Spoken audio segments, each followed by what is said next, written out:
Hello, and happy International Women's Day week. Child abduction is a huge topic. You'll be relieved to hear we are not going to try to cover all of it in this bite-sized seminar.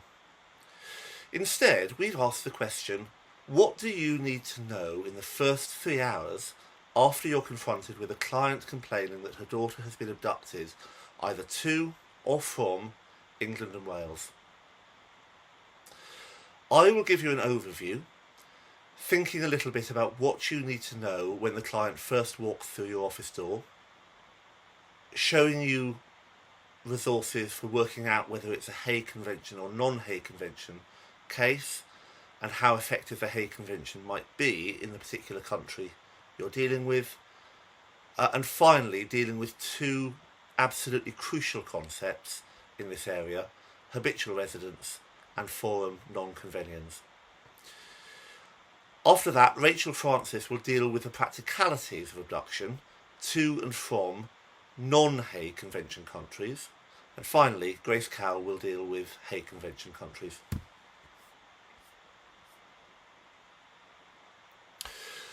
I will also deal with Brussels 2A.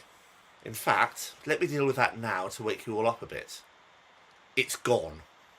Yes, it's gone. Desperate for a night's sleep, more interested in trades and children, negotiators simply repealed the regulation implementing Brussels 2A in the UK. Cases issued before the end of last year will continue under Brussels 2A as before, but cases from the 1st of January 2021 will fall under other treaties, and that means the Hague Convention. Although the protection offered by the Hague Convention is similar, it is not identical to Brussels 2A. There will be gaps in the law, and parties will lose the ability to ensure that orders relating to matters of parental responsibility, either in the United Kingdom or another EU member state, are capable of automatic recognition without further need to apply for mirror orders. There is also a concern that child abduction cases will not be dealt with as swiftly as was required under Brussels 2A. The uncertainty over the new gaps in the law may cause EU-related custody disputes and child abduction cases to be highly complex and costly. Let's go back to those first 3 hours, which are critical. If you can stop an abductor before they leave the country, or identify where they've gone before they can go to ground, you may be able to save your client months or years of heartache and litigation, and a child months or years of being abroad. You need to know what information to ask for and what immediate steps to take, and you need to have the time to take those steps. If you're in any doubt about this, I've had a number of cases where children have been returned within 2 days. How? Because we've acted fast enough to get location orders which have identified the flight they were on, liaised with the authorities in the destination country in time for the police to meet them off the plane, and the police have returned them. This is eminently possible whether going to the US, Asia or Southern Hemisphere because of the length of flights. It's harder, I accept, if they're going to France. One unlucky solicitor, who didn't have the time or the knowledge to do this properly, was ordered to pay the mother damages to enable her to go herself and apply for an order for return in Morocco. If you're interested in doing this type of work, I would highly recommend reading the case of B&A 2012 England and Wales High Court 3127 for a compendium of everything that can go wrong in one case.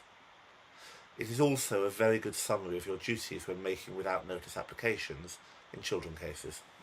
So in that first interview with the client, you will need to know the name, address, date of birth, and if there is one, employer of the abductor, the parents, everyone with parental responsibility, the child or children, and the abductor's close friends and relatives, indeed anyone who might have helped him to abduct.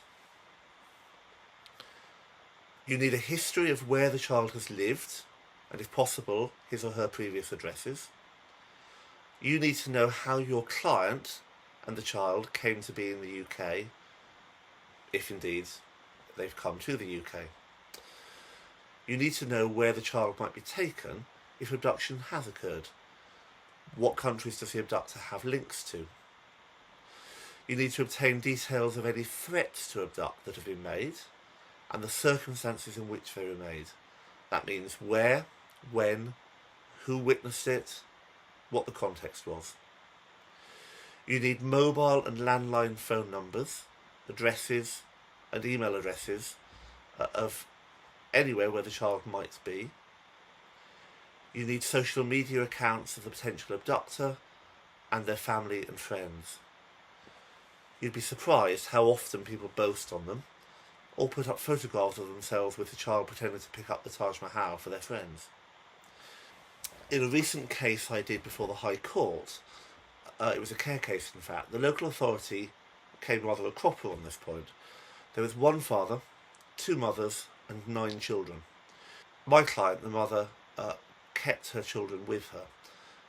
But on the day that the local authority issued proceedings, the father removed the other children from the country, and the local authority assumed that they had gone to their mother's home in Kuwait. They spent the best part of a year looking for them in Kuwait, and eventually they thought to look with my client's parents in Tunisia, where the children had been all along. Eventually Interpol managed to bring them back to the UK and the case proceeded. But it's important to look at all the options, all the possibilities for where a child might have been taken from the outset. You need to know details of any court proceedings, either in this country or abroad, and of course of any court orders. You want to have as much information as possible, including the details of lawyers abroad who are acting. Do speak to foreign lawyers as soon as possible to find out precisely what is going on, but do be careful. If there are proceedings pending elsewhere, your client may not be entitled to pursue the matter before an English court at all, and she may find herself subject to an English order to return the children to the child's place of habitual residence. It's even possible that she may be exposed to prosecution for child abduction. You need to know where the child's and the adult's passports are. You need to know what the most likely flight route will be. By that I mean which airline, which airport, which destination, or indeed first stopover. A port alert is in practice ineffective unless you can give the police full details of the likely flight and airline. Don't forget about the Channel Tunnel or ferries either. You do need to briefly discuss welfare issues. Of course you need to know if there's domestic violence or if there's other significant risk of harm to the child. But don't let the client focus on this for too long. Our sense as family lawyers, most parents' sense, is that that's the most important thing. But particularly if it's a Hague Convention case, the court will be very uninterested in welfare unless it's gross and obvious. Remember how hard a Hague Convention Article 13 defence is to establish, and I know Grace will talk about that more in a moment. If you don't know the whereabouts of the child, ask for the abductor's bank accounts and consider whether you're going to need the help of a foreign lawyer straight away. In a non-Hague case, you almost certainly will. In a Hague case, you might, so consider it on a case-by-case basis. Reunite, keep an up-to-date database that you can go to for details of good solicitors that have worked with them in the past.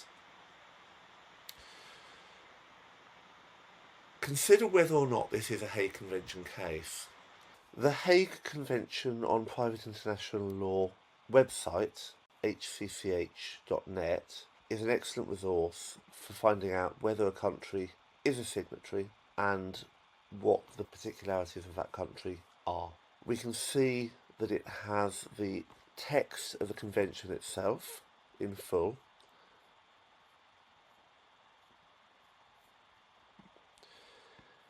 It has a list of contracting parties and those which are also members of the organisation. So the ones in bold are members, contracting parties are those in italics. So if we look at, for example, the United Kingdom, we can see that it's in bold because it's a member, as is the United States. But if we look at Pakistan, it's only in italics because it's only a contracting party and not yet a member. That's important. We can then look at acceptances of accessions, and the importance of this is that you can only use the Hague Convention in a country where the UK has accepted their accession. So if we look at the United Kingdom here, we want to see whether they have accepted a particular country's accession. We'll start off with Malta. Let's have a look. Yes, the box is ticked, so we could invoke the Hague Convention to get a return from Malta. Let's now look at Pakistan. Pakistan is not ticked. What happened is that Pakistan signed the convention, but the European Union, until very recently, had to accept that accession on the UK's behalf. The European Union is notoriously slow at these sorts of things, and so hasn't yet done so. It's hoped that one of the positive things that might come out of Brexit is that Pakistan in particular, which has a lot of child abduction cases with the UK because of the size of the Pakistani population in Britain and the historical links, may well be accepted by the UK more quickly than it would have done within the EU. But at the moment, Pakistan is not a Hague Convention signatory for our purposes, and as a result, the only option is to use the Anglo-Pakistan Protocol, which doesn't have the force of a treaty. It's a judicial cooperation protocol, and as a result is not very effective. Going back to the resources on this page, there is also very helpfully country profiles. I'll look at the United Kingdom's one. So look at England and Wales, and if we scroll down, I'm afraid it's quite a way, we get the table of contents. And so you can see that it has a host of information about each country and how to use the Hague Convention in that country. It's also a good source of advice about how effective the Hague Convention has been in particular countries. Some, it has to be said, are better than others. And finally, you have the model application form for a request for return to the central authority of the country. So, returning to the applications that you can make straight off the bat. If the child might be in the UK, a Section 33 Family Law Act 1986 order for the disclosure of information as to the whereabouts of the child is often an early application you will make. The application form is C4 and it has to be in conjunction with an application for a Section 8 or other Part 1 order. For more urgent cases where you think that overseas abduction is possible, you will probably apply to the High Court for wardship. If it's a Hague Convention case, Section 5 of the Child Abduction and Custody Act 1985 also applies and gives very similar powers. A key person in this process is the tipstaff. There is only one tipstaff and he only has 2 assistants, so the sheer volume of work he does is amazing. He does it through having tentacles as wide as the police force. He can ask police officers to do anything that the law entitles him to for the purposes of recovering a child. Let's now review the main types of order that may be made. Firstly, a location order. Just as in cases where the child might be in the UK, a disclosure of the whereabouts of the child order will give you crucial information about where the child either is or was immediately before departing, and possibly where the child is now, even if they're overseas. A search and find order to the tipstaff, which is usually made hand in hand with a passports order, and a collection order to the tipstaff. Collection order is appropriate where the child is in the UK and the parent simply won't hand them back. A port alert is another important weapon, and the procedure for applying for a freestanding port alert is set out in the Practice Direction 12F, starting at paragraph 4.2.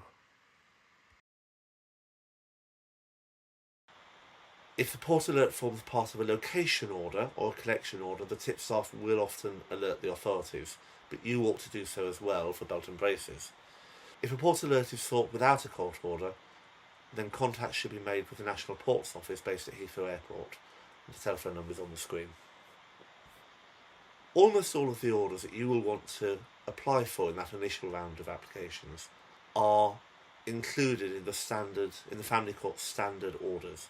So you don't need to start the drafting from scratch, and you don't need to scratch your head too long thinking of what orders are available. Let's look in more detail at the location order. The remit of a location order was very concisely explained by Lord Justice Mumby, as he was then, in the case of Re HM, vulnerable adult abduction. It has long been recognised, he said, that the Family Division has an inherent jurisdiction to make orders directed to third parties who there is reason to believe may be able to provide information which may lead to the location of a missing child. Thus, orders can be made against public authorities, for example, HMRC, DWP, DVLA, local authorities, local education authorities, and so forth. Include on that list housing authorities. The order will require them to search their records with a view to informing the court whether they have any record of the child or the child's parents or carer. Similar orders can be directed at telephone and other IT service providers, and those can be incredibly effective initially because they show numbers that have been dialed and received, so that you can see who has been potentially involved in the abduction, but also later on in that cell sighting can be possible with telephones. That unfortunately is too slow to be an immediate weapon in the armoury, but it can of course be possible later on.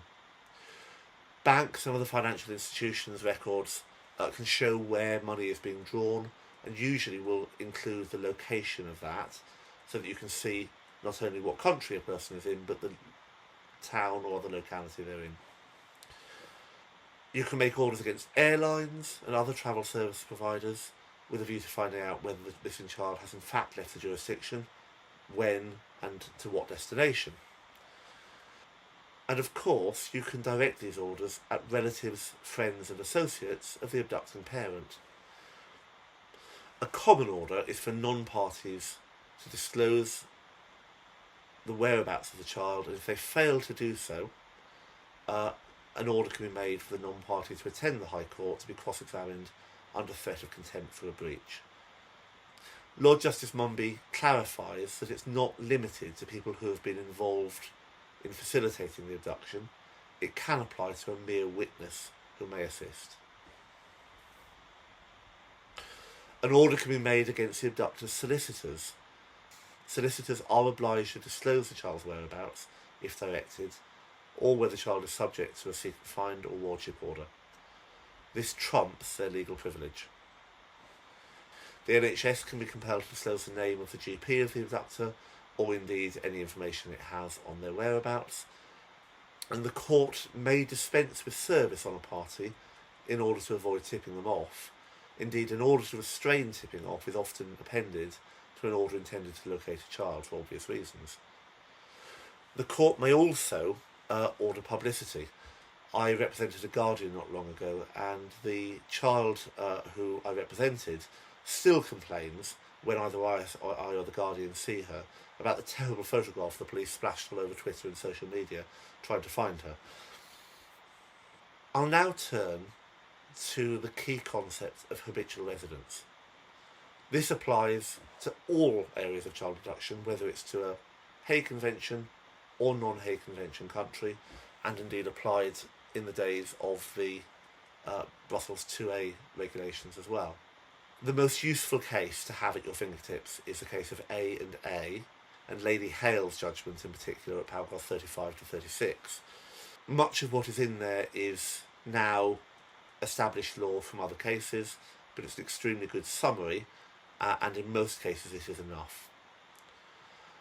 English law has now adopted wholesale the ECJ's interpretation of habitual residence. It's now settled law that habitual residence is a question of fact and not a legal concept such as domicile. There is no longer any rule akin to that whereby a child automatically takes the domicile of his parents. The test adopted by the European Court is the place which reflects some degree of integration by the child in a social and family environment. This depends on numerous factors, including the reasons for the family's stay in the country in question. The social and family environment of an infant or young child is shared with those upon whom he is dependent. Hence, it is necessary to assess the integration of that person, the carer, in the social and family environment of the country concerned. Habitual residence requires physical presence, but in addition to the physical presence of the child in the member state, other factors must be chosen which are capable of showing that the presence is not in any way temporary or intermittent, and that the residence of the child reflects some degree of integration in a social and family environment. Those other factors include the duration, regularity, conditions and reasons for the stay in the state and the family's move to that state, the child's nationality, the place and conditions of attendance at school, linguistic knowledge, family and social relationships of the child in that state. The intentions of the parents will normally be a relevant factor. However, what matters is the intention of the person with parental responsibility to settle permanently with the child in another member state, manifested by certain tangible steps, such as a purchase or rental of accommodation in the host member state. Why are the tangible steps so important? Well, Becky, Mary and I had a case very recently involving a massive child trafficking and people trafficking ring, moving people from Romania to Scotland.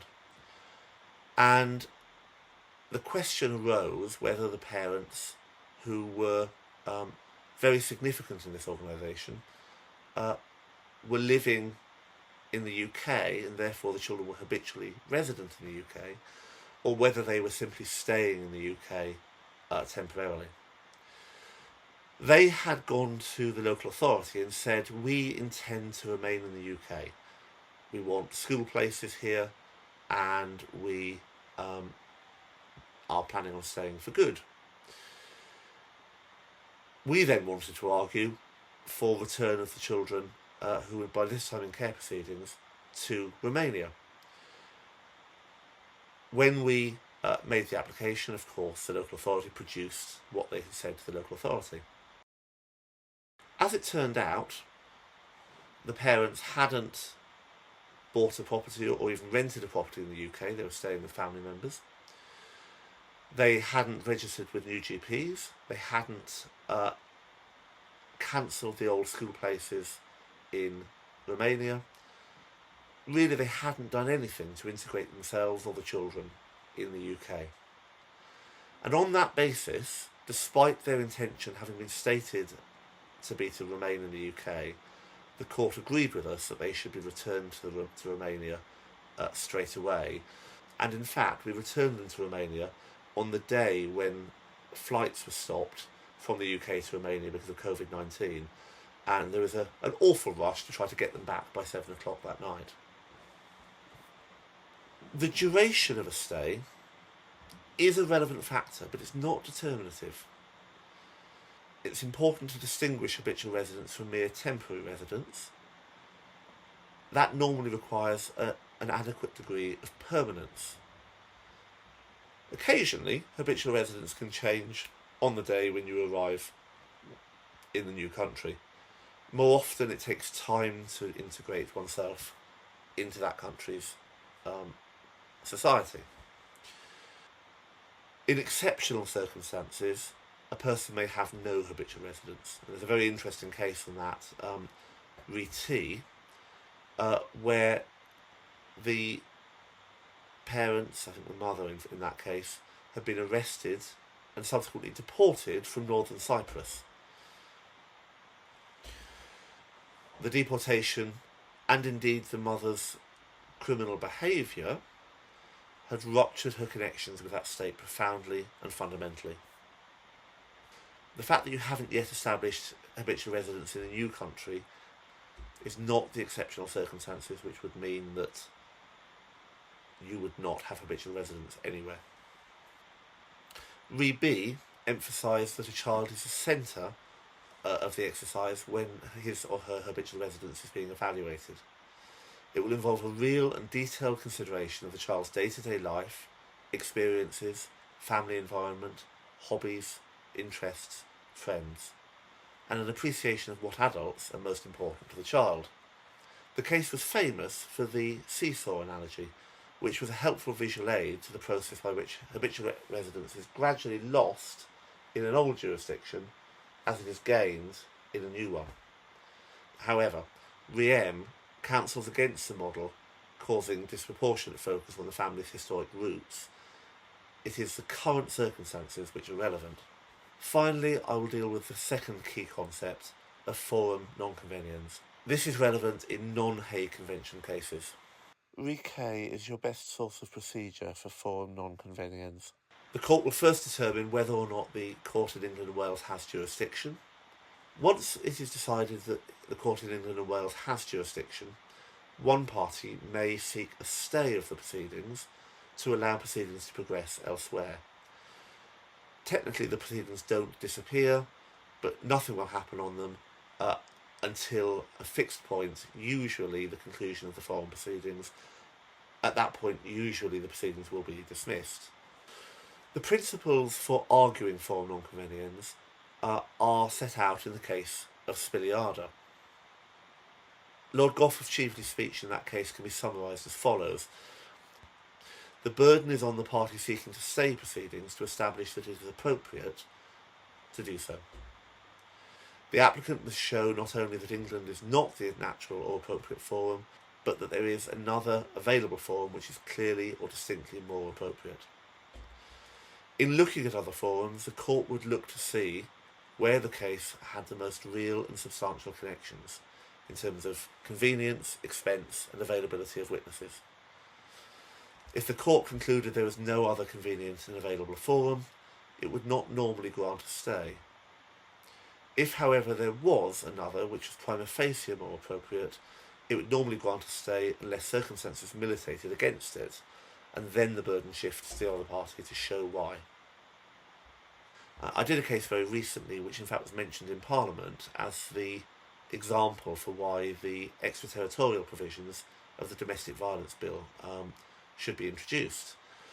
That was a child abduction case as well, and the issue of forum arose in terms of whether the natural forum was the UK, where most of the witnesses live, that is, the family of the deceased, and at the time the father who was accused of the murder, or whether the better venue was India, where any real evidence would be found, where the police had investigated, where any forensics would be found, and any non-party witnesses would be found.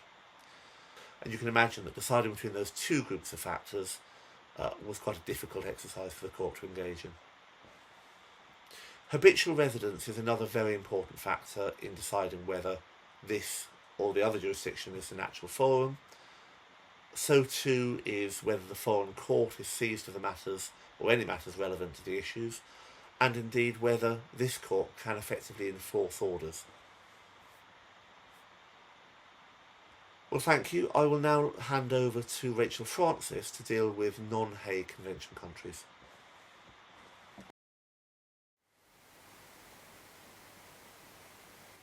Happy International Women's Day week. I'm continuing today's bite-sized seminar on international abduction by providing you with a toolkit for cases involving abduction of a child into or out of a non-Hague Convention country. In cases where a child is taken to a non-convention country, one can, as set out in Hirschman and McFarlane, take one of or a number of the following steps. Make an application for return of the child under the inherent jurisdiction, and that is going to be the focus for today's bite-sized element. Make a direct application for custody and the return of the child in the foreign court, and the basic application will be for custody and an order for the return of the child to England and Wales. Seeking the extradition of the adult who has taken the child if a criminal offence has been committed. Taking proceedings for contempt in England and Wales if an order has been breached so as to obtain an order for sequestration. Seeking the forfeiture of any bond or surety that may have been given.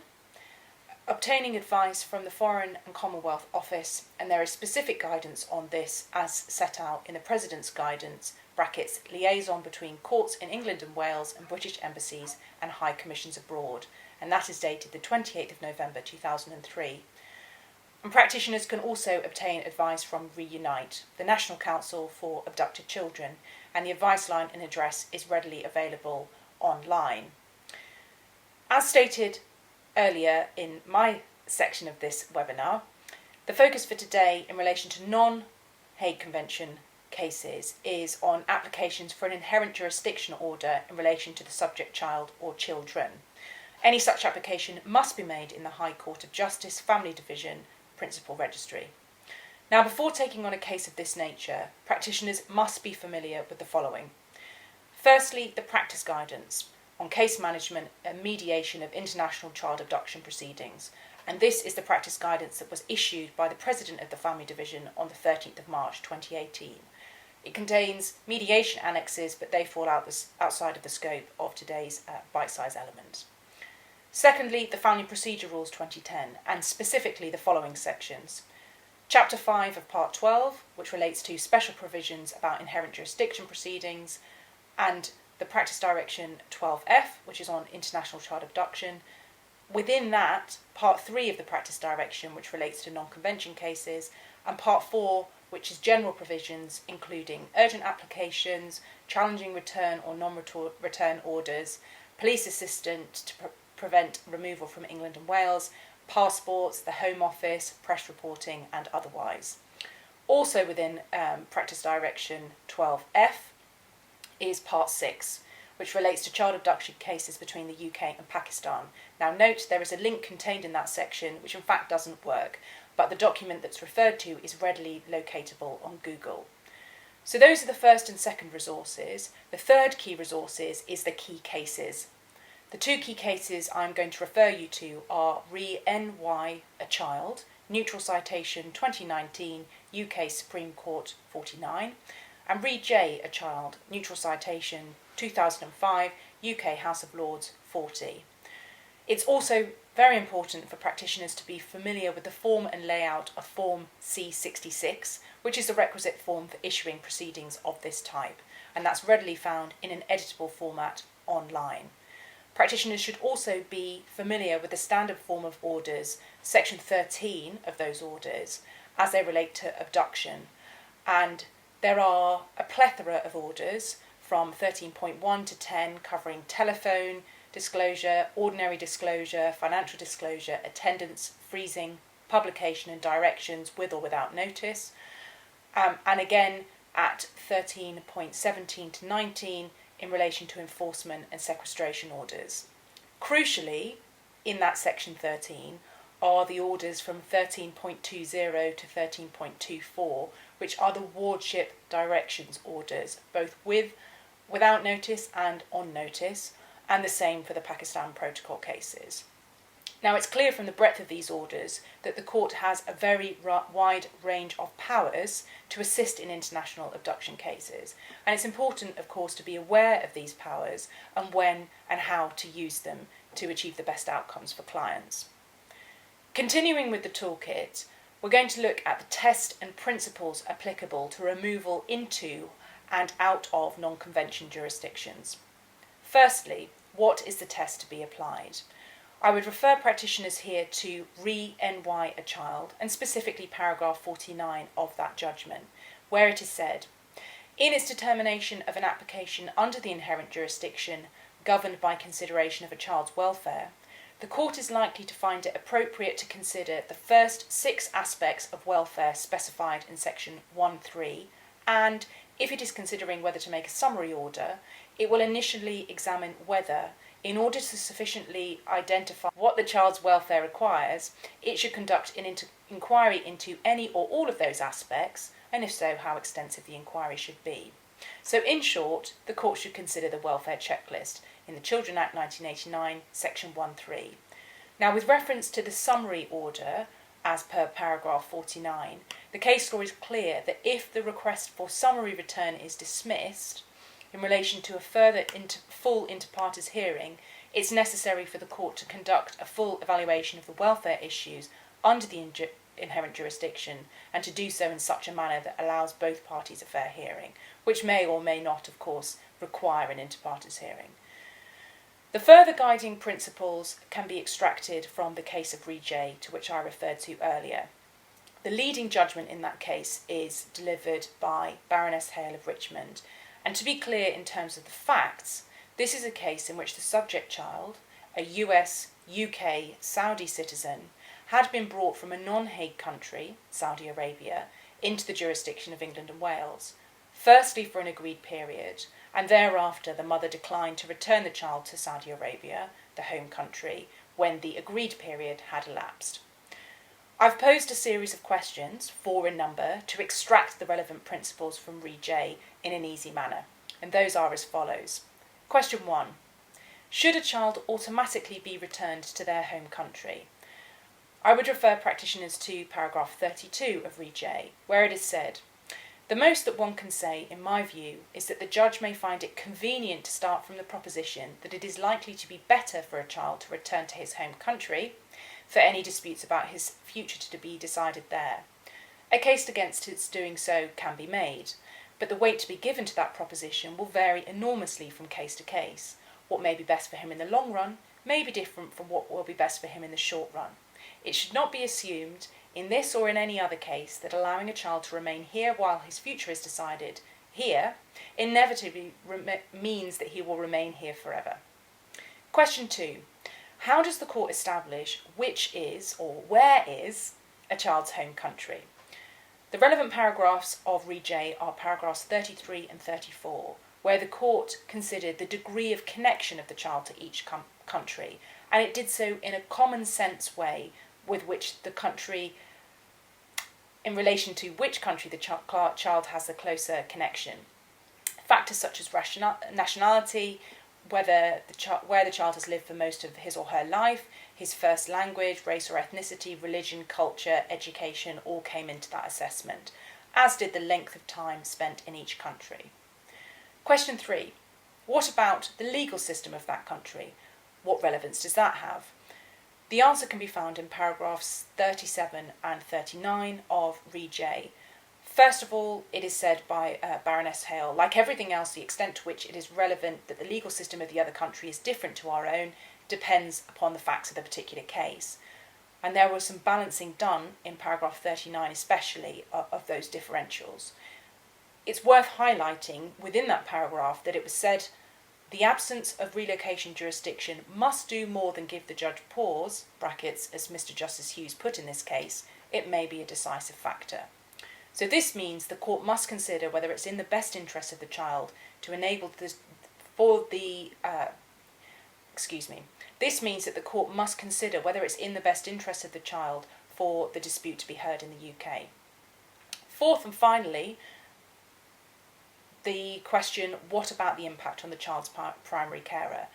It was noted that that is a factor but not a decisive one, and the relevant paragraph in relation to that for Re J is paragraph 40. A word on the Pakistan Protocol. Now, in January 2003, judges from Pakistan and the UK signed the UK-Pakistan Protocol on children matters. This is a judicial understanding which aims to secure the return of an abducted child to the country where they normally live. Now, there are liaison judges appointed in both the UK and Pakistan, and that is with a view to them communicating with one another to ensure each is aware of court orders in the other's respective country.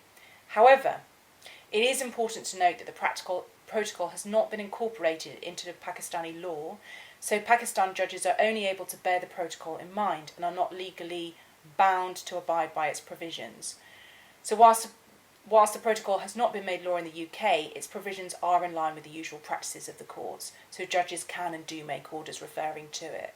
But that's just a word on the applicability and justiciability of the protocol, the Pakistan protocol.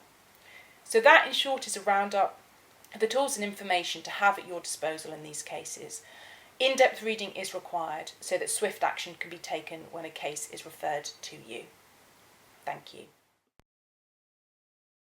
Happy International Women's Day week. I am here today talking about Hague Convention countries in the context of our seminar on international child abduction law. I hope to be able to give a toolkit on a bit of procedure and the law that the court will actually be looking at when these issues come before it. And I found Hirschman and McFarlane particularly instructive in this area, but I would also recommend having a look at the practice guidance. So I'm going to start off by looking at the aims of the convention and what it actually does and when it applies. Then I'm going to turn to the procedure, so first steps to be taken when issues arise and the central authority in the UK. And finally have a look at the law, so wrongful removal and retention under Article 3, immediate return and exceptions to immediate return. So to turn first to an overview and the aims. Well, the 1980 Hague Convention is implemented in the UK by the Child Abduction and Custody Act 1985. That is the main statutory framework within which we are working. In terms of aims, these are set out in the second preamble, which include essentially protecting children internationally from the harmful effects of the wrongful removal or retention and establishing procedures to ensure their prompt return to the contracting state of the habitual residence. Oddly, for family practitioners, this is not strictly a welfare-based consideration. The primary question for the court will be, has the child been wrongfully removed? This will be a mixed question of law and fact, and it is not strictly a question with regard to the welfare or upbringing of the child. Of course, that will be a factor, but it is not the overriding consideration. So the Hague Convention applies when a child is under the age of 16 and they are habitually resident in a contracting state immediately before their removal from it. They have been wrongfully removed or retained to or in another contracting state in breach of rights of custody, or where there has been a breach of access rights exercisable in relation to such a child. The Hague Convention, in essence, then, establishes a mechanism by which a parent or a body or other person with custodial rights can seek the return of one child from one contracting state to another, or a child. A list of these contracting states is found online. Essentially, useful to know that all EU member states are parties to the convention. So that's a brief overview of the aims and what it does. So now I think it's worth looking at procedure, and specifically I want to start with the central authority. So each contracting state has a central authority, and these bodies are duty-bound to help people use the convention. In the UK, this is the International Child Abduction Contact Unit. It is currently working completely remotely in light of the ongoing COVID-19 pandemic.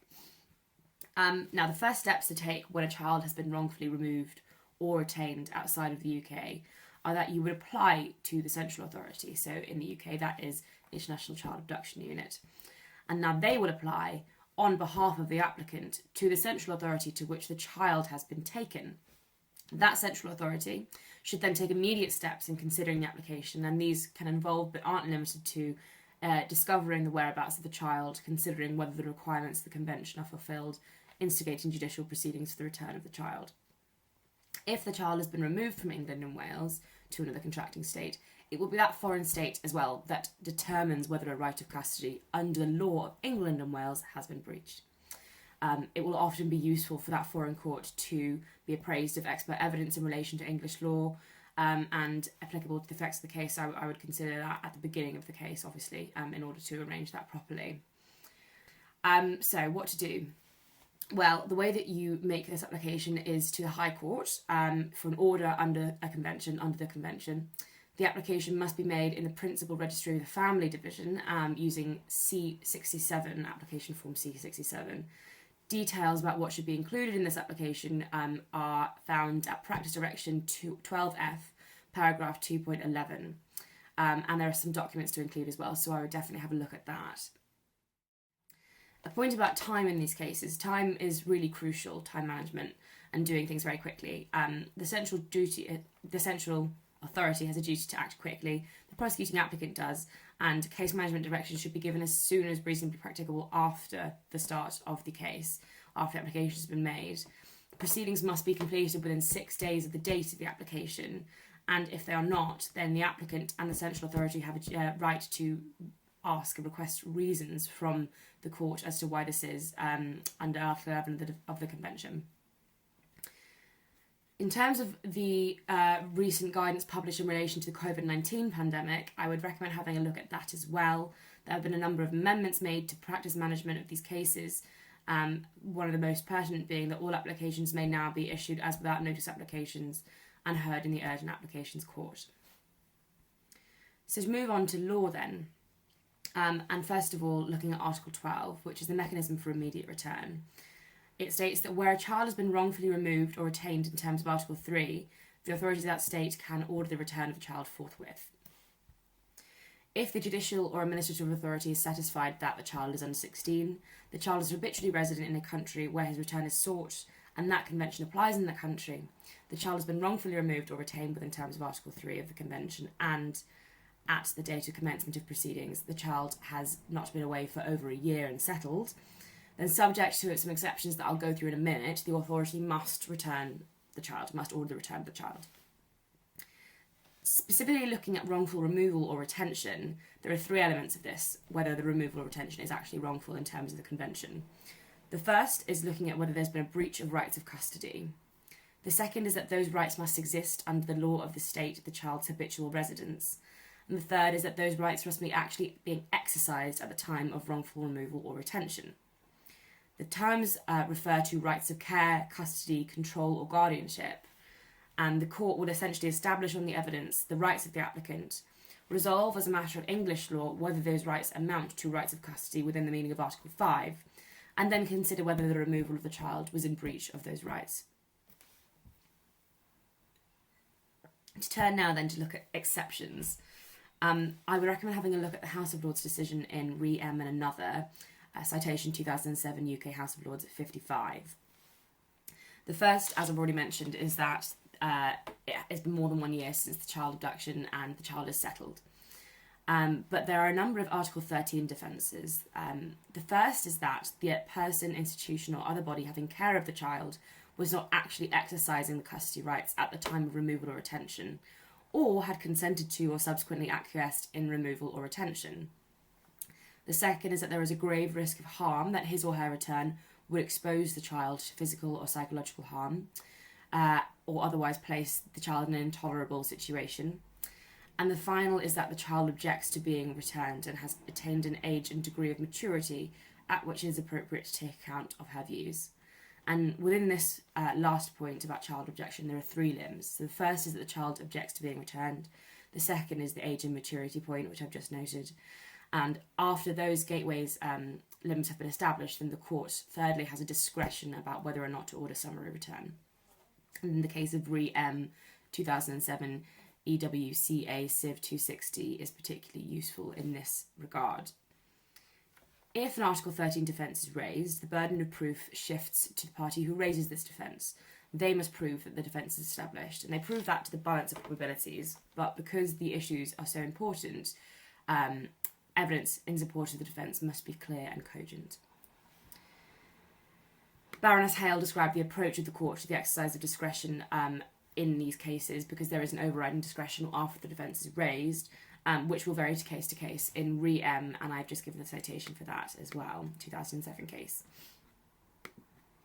I just want to turn to a final point, a case which was in 2020, EWCA 1185, which is a case of G. It essentially discusses how asylum and immigration law affect Hague Convention applications for summary return.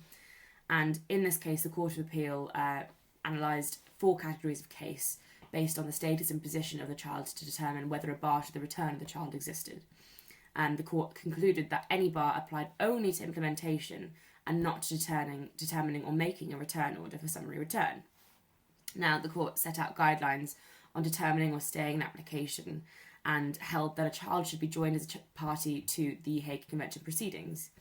Finally, the court provided guidelines on the steps to be taken by the court in informing the Secretary of State of the Hague Convention application.